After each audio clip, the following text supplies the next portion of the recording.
Have you ever been forced to give up the love of your life? She was about to marry a stranger, but her heart still belonged to the one the world tried to erase. Inside the old Halden estate, the silence screamed louder than any words. Maya stood in front of the mirror dressed in white, not by choice but by punishment. The gown, hand-stitched by her mother, was flawless, yet every thread felt like a stitch of sorrow. The ceremony was set for sunrise. And that forced marriage wasn't a celebration. It was an execution of everything she once believed in. Outside, the bells of Belfort's chapel told a grim countdown. 12 hours to go. And still, she couldn't let go of the name that haunted her dreams. Noah. He was her world. The boy of golden afternoons in the vineyard, of stolen kisses under a violet autumn sky. But to Maya's father, Noah was forbidden. The heir to the rival family, the enemy. That's why he sealed her future like a cold business deal. Calculated, strategic, heartless. Have you ever been betrayed by the people who were supposed to protect you? That question echoed in Maya's mind as her trembling fingers brushed the tiara she never wanted to wear. This wasn't a fairy tale. It was a golden cage dressed up with false promises and vows written by someone else's hand. She stepped onto the balcony, the cold wind hitting her face like a warning. The same wind that once tangled Noah's hair as he whispered, "I'll come back for you. Even if the whole world stands in my way." He didn't know the world would try, and almost succeed. Intercepted letters. Blocked calls. Subtle but deadly threats. Her father had made sure Noah disappeared. He forgot about you, Maya. Accept your place. Be a Halden. But the heart doesn't recognize last names. And it doesn't follow orders. That night, the doubt was louder than the bells. Maya whispered his name like a prayer she wasn't sure would be heard. Noah? And then, it happened.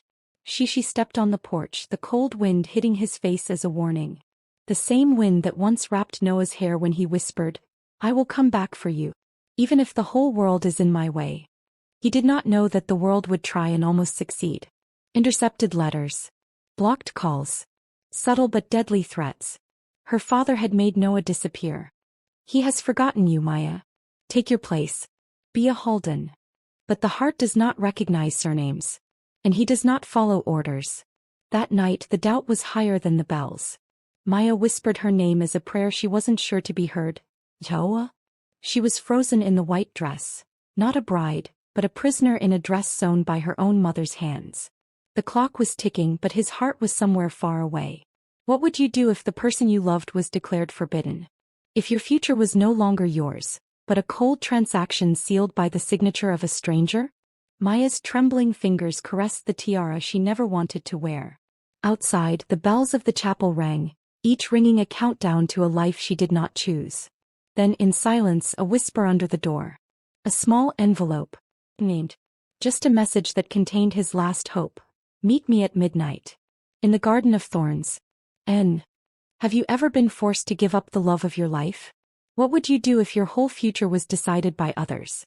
And you, could you find the strength to break the silence? If it were you, would you run to the garden? Or would you walk down the corridor towards a future built in silence? You'd be surprised how many stories like yours are waiting to be told, and I want to hear yours. Tell me in the comments, because what Maya finds there will change everything. She ran to reunite with her love, but what she found in the dark changed everything. Have you ever run through the darkness, not knowing if you'd find salvation, or more pain? That's exactly how Maya fled through the mansion halls that night. The hours between the note and midnight felt like centuries. Every second was torture. At 11:57 p.m., with her heart pounding in her chest, she crept down the silent staircase wearing only her nightgown and a light coat. Hidden in shadows, yet glowing with urgency. If anyone saw her, everything would be lost. But she was willing to lose everything, except the chance to see Noah again. The thorn garden lay behind the estate, a forgotten place where twisted branches guarded old secrets. Under the faint moonlight, Maya froze. The wind danced through the leaves and time itself seemed to stop. No sounds. No signs. Just her heartbeat, loud and wild. Noah. Her voice came out shaky, a whisper caught between fear and hope. Zip. Another. And then a silhouette emerged from the trees. She held back a cry. Her eyes adjusted. It was him. Thinner. Eyes harder. But the face. It was the one she dreamed of every night. "Noah. You came," he said softly. His voice carried more than longing, it held pain. And mystery. She ran. The embrace was desperate. His skin was cold as if the world had drained the warmth from him. But his grip, it held her like his life depended on it. "I never forgot you, Maya. Not for a second." She cried. And so did he. But something felt off. Even between kisses and whispered promises, there was a silence between them, a space filled with unspoken truths. "What happened to you, Noah? Where have you been all this time?" He hesitated, pulled back slightly. "I was forced to disappear. They threatened me, and not just me. Their forbidden love had a price. And someone had paid it, dearly." "Who, Noah? Was it my father?" He nodded. "And others. People who don't want the truth to come out." Maya felt the ground vanish beneath her. The forced marriage wasn't just a business alliance. It was a cover-up for something much bigger. And now she was at the center of it. "I uncovered things, Maya. Secrets that link your family, mine, and this wedding. I came to get you out. But you have to trust me. Even if everything falls apart." The weight of that choice sank in. He was finally there. But with him came danger. That meeting wasn't just about love anymore. It was about survival. Noah reached into his coat and pulled out a small object, an old key. "This opens the house where it all started. Where the answers are hidden. I'll wait for you tomorrow. Same place. But if you don't come, I'll know you chose to stay." And just like that he vanished. Like a ghost only she could see. Maya stood alone in the garden, the key clutched tightly in her hand, like a fragment of fate. The forbidden love still burned in her chest, but now it was wrapped in something far more dangerous. Family secrets, a web of lies, and a future that threatened more than just her heart. And you? Would you risk your world to uncover a truth that could destroy it all? Do you think forbidden love should be forgotten? Or fought for until the end? Comment below. Would you follow the key, or go through with the wedding? She opened the door to face the past, but what she found could destroy her future. Would you have the courage to revisit the place where your life was decided? Without your consent? Maya was about to do just that. The key weighed in her coat pocket like it was made of iron and guilt. She had spent the night staring at the ceiling as if the answers were hidden in the cracks. The wedding was just hours away. But something burned hotter in her chest than fear. The need for truth. About Noah. About her father. About the family secrets that had been buried for generations. The sun had not yet risen when she slipped out through the back of the estate. Her footsteps were silent, but her thoughts screamed. Was she truly ready to learn who her family really was? The house wasn't on the main property. It was an old wooden cottage, dark and boarded up.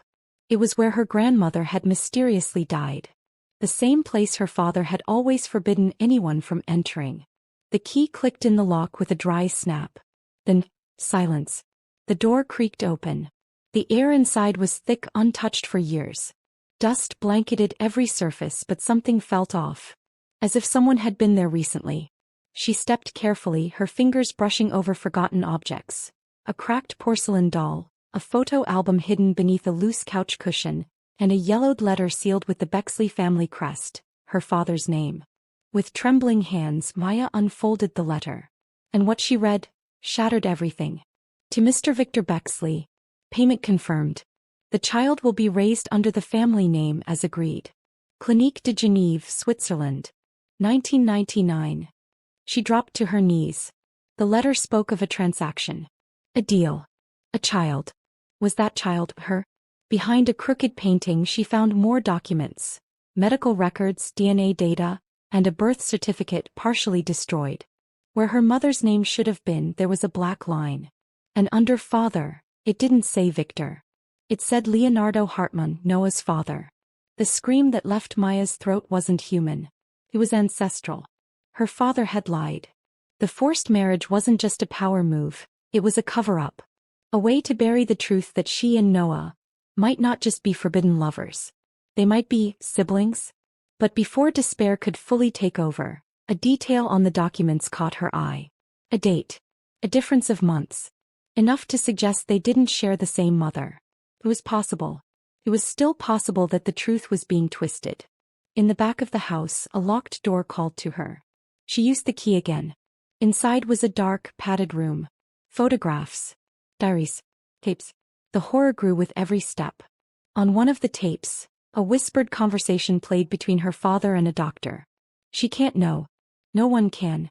If she finds out where she came from, she'll never accept the marriage. Or the inheritance. Maya's hands trembled. The truth was there. Clear as the sun now beginning to rise. She was the heir to a dirty secret. And Noah was tied to it more deeply than she had imagined. Did he know? Or was he just another pawn? She stumbled out of the house, her mind in ruins. Have you ever discovered something that made your entire world collapse? That's what happened to Maya that morning. Now she had to decide, confront her father, or run with the scattered pieces of the puzzle before someone burned them. Literally. She demanded the truth, but uncovered a game far darker than she imagined. Have you ever had to stare into the eyes of someone you once trusted, and ask if everything was built on lies? Maya was about to find out. She stormed through the main corridor of the estate, fists clenched around the documents that had shattered her world. The old brass key, still warm from the night before, weighed down her coat pocket like a burden she couldn't drop. Her pulse echoed in her ears. This wasn't just about love anymore. It was about identity, control, and the cost of silence. In the dining room, Victor Bexley sat surrounded by advisors and carefully selected guests. The table was dressed in gold and crystal. The atmosphere, fake and rehearsed. But Maya had no interest in playing along. Dad, we need to talk. No. Alone. All heads turned. Victor didn't even blink. He simply folded the newspaper in front of him and sipped his coffee. We'll talk after the wedding. I'm not in the mood for another one of your. She threw the files onto the table. Pages spilled across the linen like a bomb had gone off. After the wedding, I'll be tied to someone I don't love. Living a lie you wrote for me. So no. We're talking now. The air turned to glass. Victor stood up slowly, his expression unreadable, and nodded toward his private study. Without a word, Maya followed. Inside, with the door locked behind them, she let the storm break. I know everything. About the agreement. About where I came from. About Noah. You lied to me my whole life. Who the hell am I, Victor? He stayed silent for a beat. Then with unsettling calm. You're my daughter. That's all that matters. No. That's not enough anymore. Who is my real mother? Why was I raised like a secret? Why did you erase the truth and force this marriage down my throat like some twisted punishment? He finally met her gaze. Because the truth would have ruined you. And yes, Noah is part of that truth. But he's dangerous, Maya. You feel love. I see weakness. And weakness gets people killed. Her voice cracked. You're wrong. You're the danger here. Victor stepped forward, voice cold and precise. If you walk away from this wedding, I won't stop at cutting Noah off. He's still under surveillance. One signature from me, and he vanishes. Forever. The threat landed like ice water. Maya staggered back, breath short. You'd do that to your own daughter? I built this legacy from nothing. And I won't watch you throw it away over teenage feelings and reckless fantasies. You owe me. That was the moment Maya stopped being afraid. No, you owe me the truth. And if you ever threaten Noah again, I will expose everything. The letters. The payments. The clinic. All of it. You'll fall with your empire. Victor narrowed his eyes. You wouldn't dare. She stepped forward, her voice steady now. Try me. Then she turned and walked out, leaving him with the documents scattered across the floor like broken glass. Maya wasn't a pawn anymore. He was a player now. And she'd just declared war. But the board was bigger than she realized. And not every piece was where she thought. Would you defy your own family for the truth? Even if it cost you everything? Comment below. Would you risk love to expose lies? Or stay silent to survive? One foot at the altar, the other on the edge between freedom and condemnation. Have you ever been trapped between what everyone expects of you and what your heart is begging you to do? Maya knew that feeling all too well. And she had only hours to decide whether to wear the white dress as a bride or as a runaway. The morning sun fought through thick clouds. The Bexley estate buzzed with motion. Staff rushing down hallways, fresh flowers arriving by the truckload, musicians rehearsing the wedding march. Smiles everywhere, as if this were the happiest day of her life. But inside, Maya felt like she was being buried alive in a forced marriage she never agreed to. The wedding dress waited on the vanity. Immaculate lace. Pearl buttons. A symbol of tradition. A symbol of obedience. But tucked into her robe pocket was something far more powerful. The key to the house where the truth was buried. The tape with the recordings. Noah's note. I'll be waiting at the old barn. Love and aim. If you come, we leave. If not, it's goodbye forever. Maya's hands shook. The clock read 10:27. Every passing second felt heavier. If she ran, Noah could be in danger. Her father had made it clear he had the power to erase him. But if she walked down that aisle, she'd be handing her life to a man, Julian, who had no claim to her heart or soul.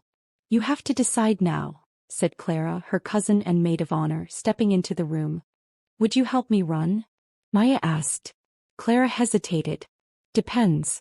Do you want to live, or just survive? That question burned deep. Maya stood up. Her steps shaky. She faced the mirror, and for the first time in days saw a woman who could choose her own fate. She didn't say goodbye. Just packed a small bag, covered her face with a veil, and slipped out the back door. Her heart pounded. The barn lay beyond the vineyard, out of sight from the arriving guests. But she wasn't alone. Halfway there, shadows moved between the trees. Guards. Spies. Her chest tightened, but she didn't stop. She cut through old childhood paths until in the distance she saw him. Noah. Their embrace felt like the world was collapsing around them, because it was. You came, he whispered, breathless. I couldn't marry someone else. Not after everything. But before they could take another step toward freedom, a gunshot ripped through the air. They ducked. Screams. Footsteps closing in. Someone had followed them.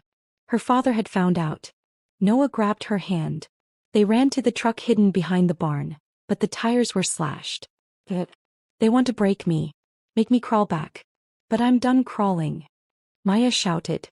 Suddenly, Clara appeared from the far side of the field. Get in now. I switched the cars. You have 5 minutes before he sends armed men. Everything happened in a blur. Maya and Noah jumped into the second vehicle. The engine roared to life. Dust swallowed the road behind them. And in the rearview mirror, the wedding dress lay crumpled in the mud. A symbol left behind. At the church, the guests waited. Julian stood at the altar, growing restless. Victor Bexley barked into his phone, face twisted in fury.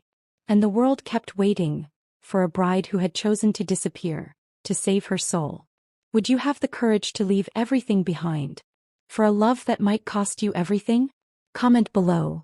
Would you run from the altar, or face the storm that comes next? They ran for love, but now they're running to survive. Have you ever loved someone so deeply you'd risk everything, your safety, your freedom, just to have one real day with them? Maya had. And now the clock was racing against her. The car sped down a narrow back road, with Noah gripping the wheel and Maya clutching his hand tightly. The wedding dress was long gone. But the weight of the escape still pressed against her chest. They're going to come after us, Noah. You know they will. I know. But you're never going back to that prison. The radio was off. The silence between them was thick, sharp. Noah mentally mapped back routes. No tolls, no cameras, no cities. Small inns. Empty villages. Every minute they stayed ahead counted. This wasn't just love on the run. They were being hunted. Victor Bexley had activated his entire network. Private security, political allies, even local authorities. To the press he claimed, "My daughter has been kidnapped." A public lie, to justify the private storm that was coming. Meanwhile, Maya and Noah took shelter for a few hours in a modest roadside motel near the Tuscany-Liguria border. She washed her face, changed her clothes, looked into the mirror, and for the first time saw herself as a free woman. But freedom came with a cost. The TV in the corner blared the headline. Bexley heiress vanishes on wedding day, suspected abduction. Groom and father vow justice. Maya felt sick. They're painting me as a victim, so they can stay in control.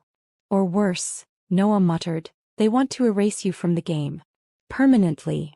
That's when Noah confessed something he'd kept to himself. He knew they'd be hunted. So before seeing her again he'd made copies of everything. Documents, recordings, all of it. And left them with a trusted attorney. If anything happened to them, the truth would come out. It was their trump card. and the reason they had to stay alive. Night fell. They hit the road again, heading toward Genoa, where a boat was waiting. But danger lurked around every bend. Every toll booth brought tension. Every police stop dread. Were they already flagged? Then, the headlights in the rearview mirror. One dark car. Then another. Noah tensed, accelerating. "They found us," he said through clenched teeth. "Hold on, Maya." He veered off-road, tires screaming over gravel and dirt. The forest blurred past. Maya didn't scream, she knew. This runaway love wasn't just real. It was lethal. Gunshots. A tire blew. The car spun. They leapt out, running through the woods. Falling, rising, tearing through branches like hunted animals. Then they saw it. An old, abandoned chapel. A hiding place. For now. Breathless, dirty, faces etched with fear, they collapsed together on the cold stone floor. "If we don't make it out of this," Maya began. "We will," Noah said quickly. "But if we don't, I'd still run away with you 1,000 times."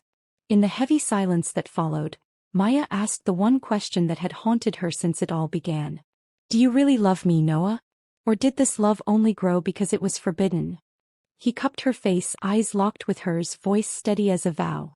"I love you because even while running from the whole damn world, being with you is the only place that's ever felt like home."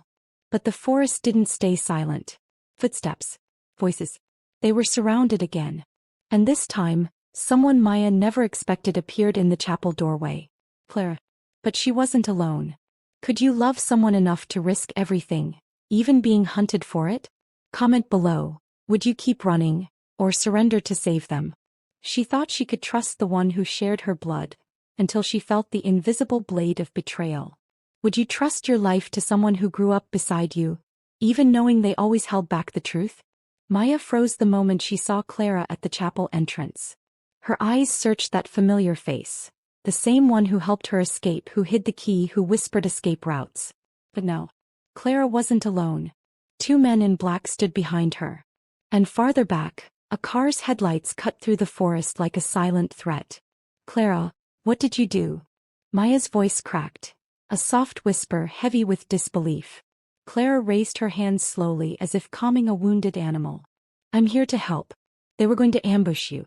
If I hadn't come with them, they would have caught you by force. Please, listen to me." But Noah had already stepped in front of Maya, shielding her. His eyes locked onto Clara's, full of cold fire. "You gave her up. And now you want us to believe you're on our side." Maya didn't answer. Because she didn't know anymore. The worst kind of betrayal is the one you never saw coming.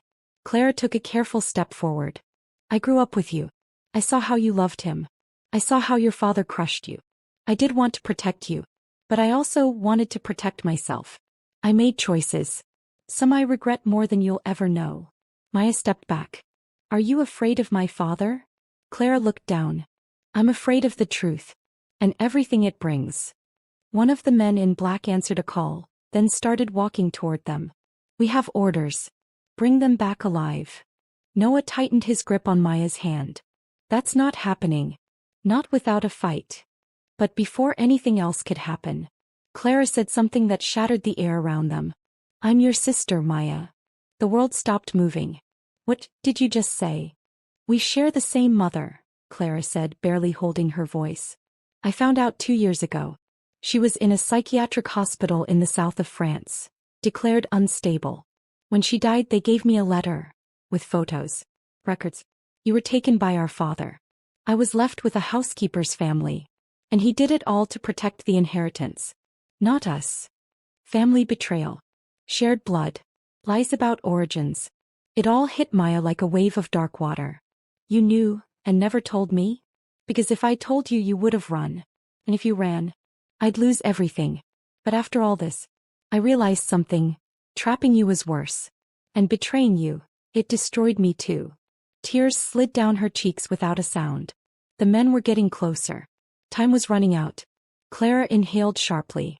She reached into her coat and pulled out a gun. She turned it not toward Maya or Noah, but at her own escorts. "Run. Now." She fired into the air. The men scattered. Confusion. Noah grabbed Maya. They burst out the back door of the chapel, vanishing once more into the woods. But this time, they They ran with a new weight. The web of lies was deeper than they ever imagined. And sometimes the one who betrays you is the only one willing to save you. What would you do if the person who saved you also broke your heart? Tell us in the comments.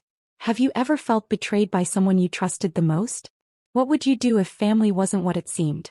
Running from those who chase you is hard, but running from someone you love might be impossible.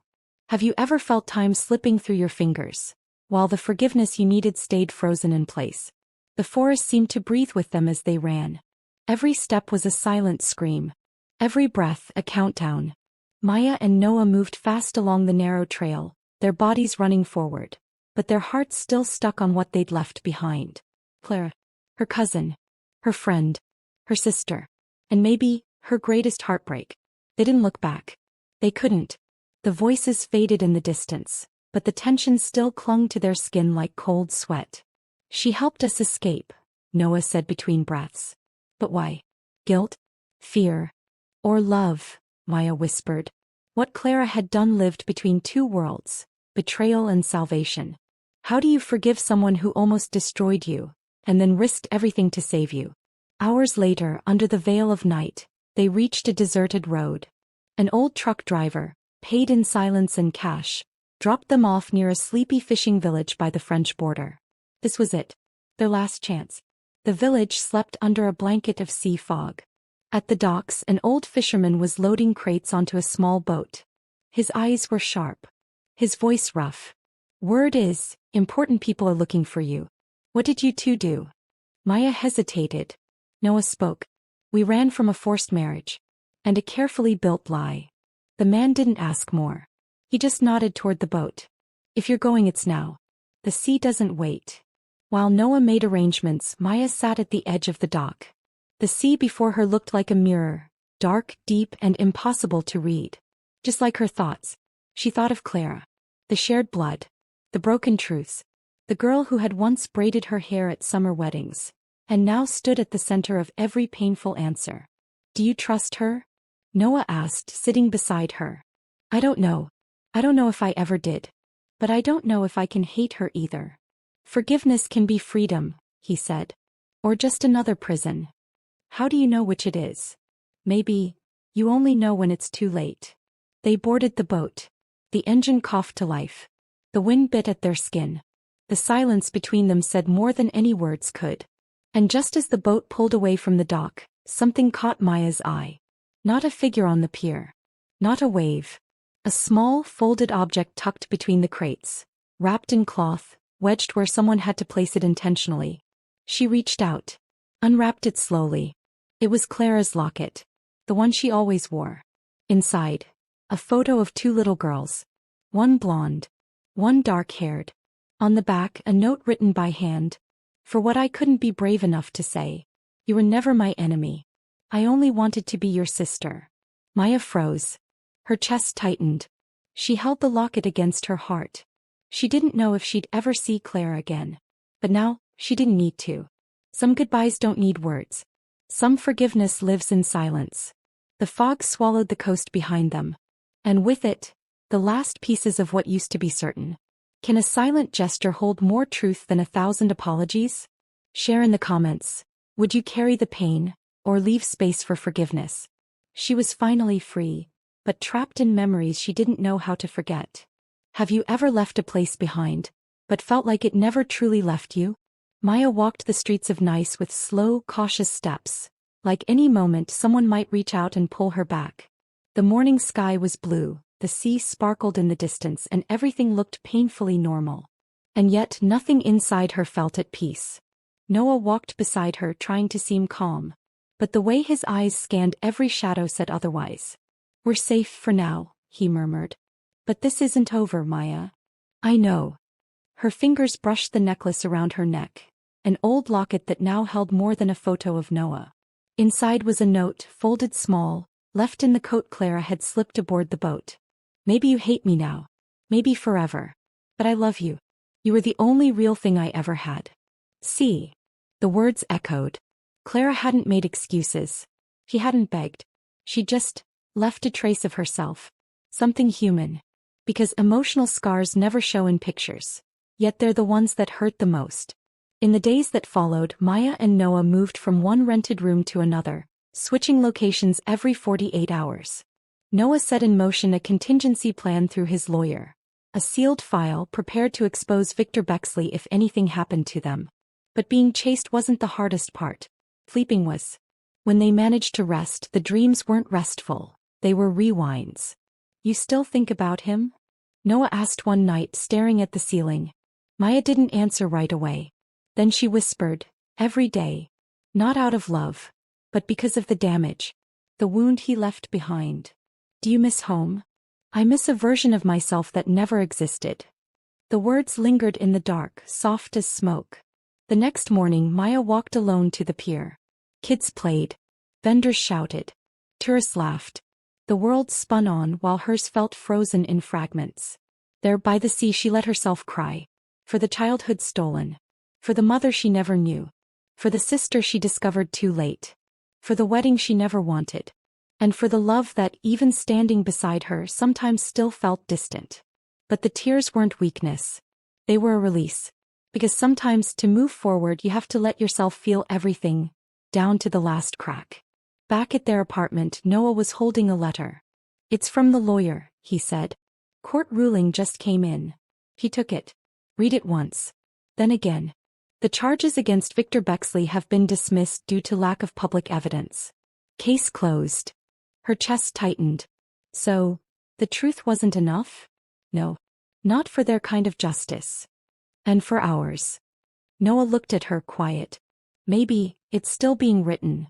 They held each other in silence. A long aching embrace. Not of passion. But of survival. And in that stillness Maya made a vow to herself. Their story wouldn't end in hiding. It would end with choice. With voice. With real freedom. Have you ever carried scars no one could see? But that shaped everything you did? Share in the comments. What would you do to heal a wound time refuses to erase? She stayed silent for years. But now even her silence had something to say. Have you ever swallowed so many truths that one day you realized even your silence was starting to hurt?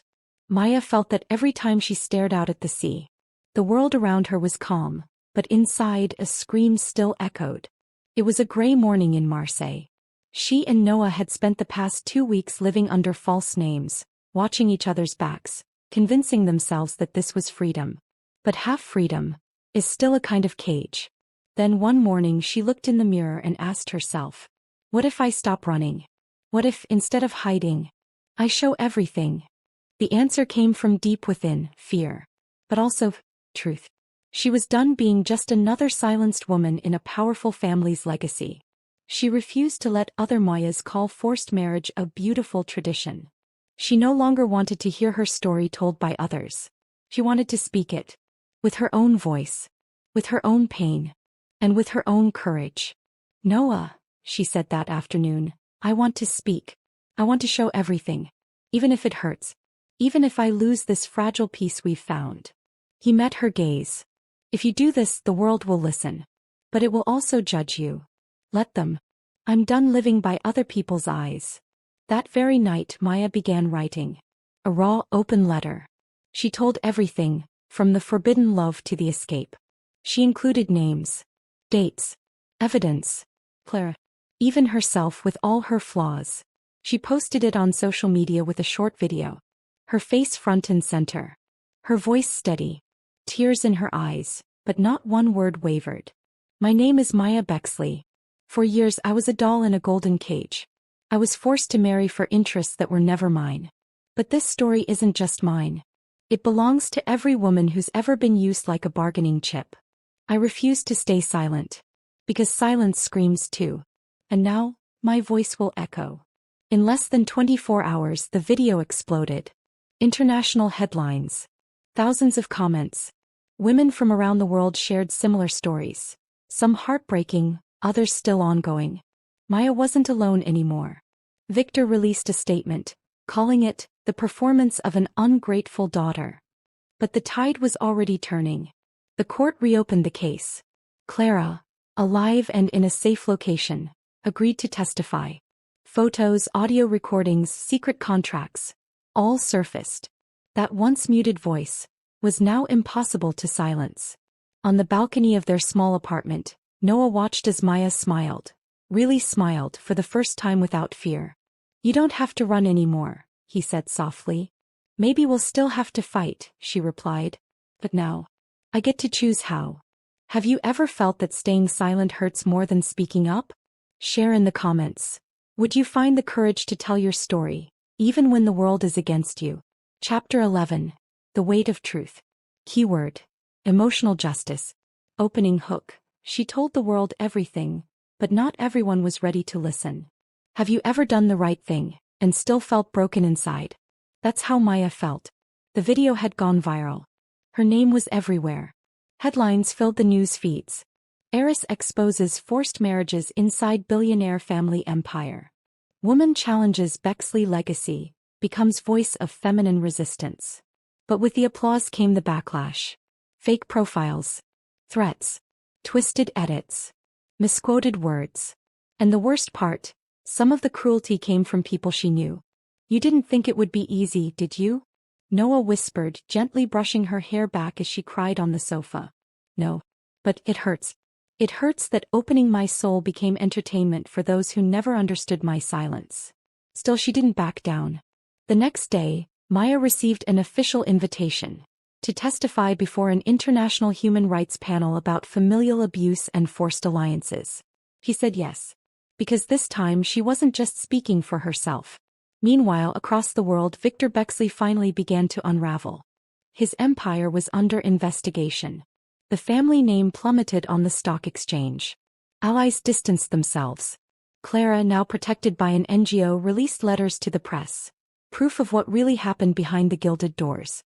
But as the empire cracked, threats began to surface. One morning, Maya found a box at their door. Inside was a single note. "Silence is still an option. You've gone too far. Think carefully." It was the first time she saw Noah truly shaken. "This isn't just about justice anymore," he said. "It's about survival." "I know.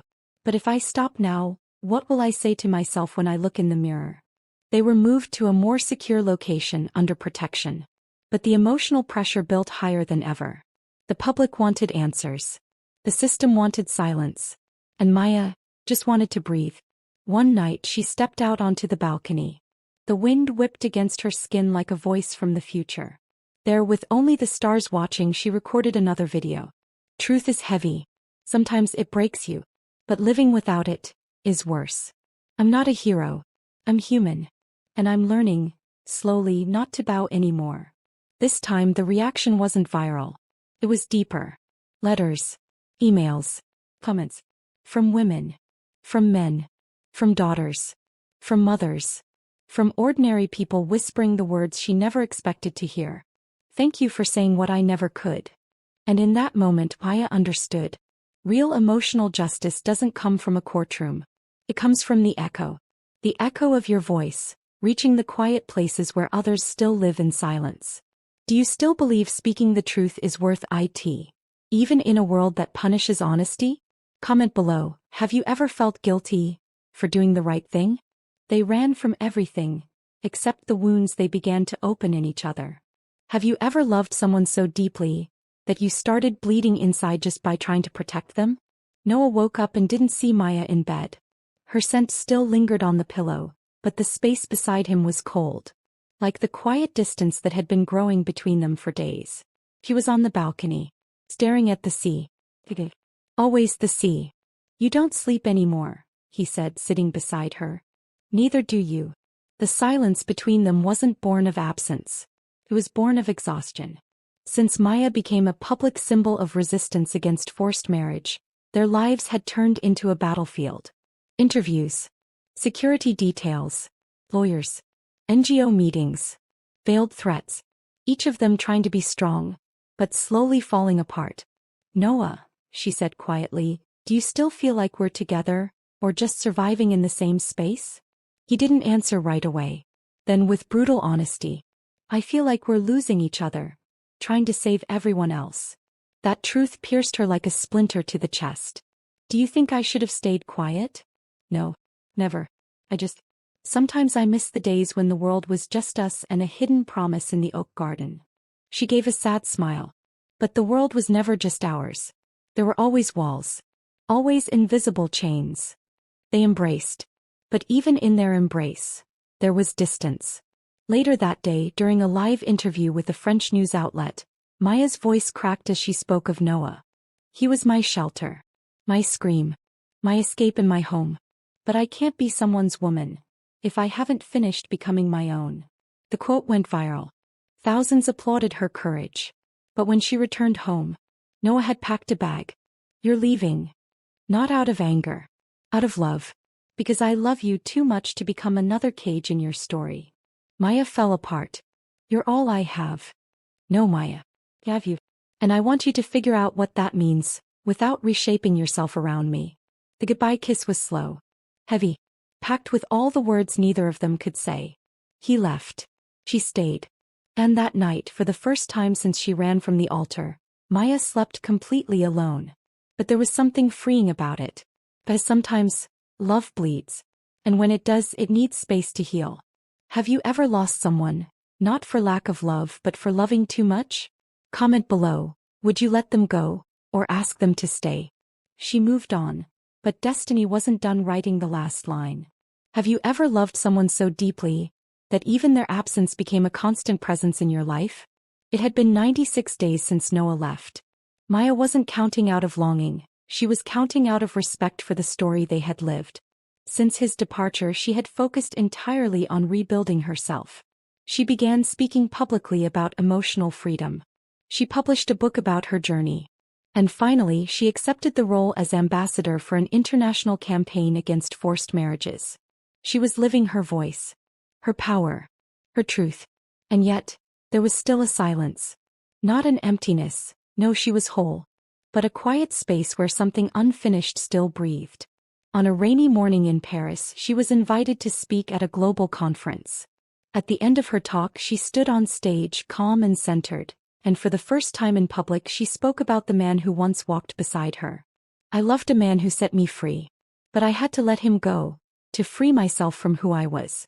Sometimes love means stepping away. But if it's real, it doesn't get lost. It just finds another way back. Applause. Tears. Cameras flashing. But beyond the lights, there was a flicker. A shift in the air. A feeling. After the event, Maya walked through the misty streets of Le Marais and stopped at her favorite café near Place de Vosges. Same table. Same tea. Same notebook. She opened to a blank page and wrote one simple line. If you still feel it, maybe I still do too. And then, someone pulled the chair across from her. She looked up. Froze. Swallowed hard. Noah. His hair longer, stubble on his face and a smile full of stories. But those eyes, those same eyes. The ones that years ago had promised they would return. And now, they had.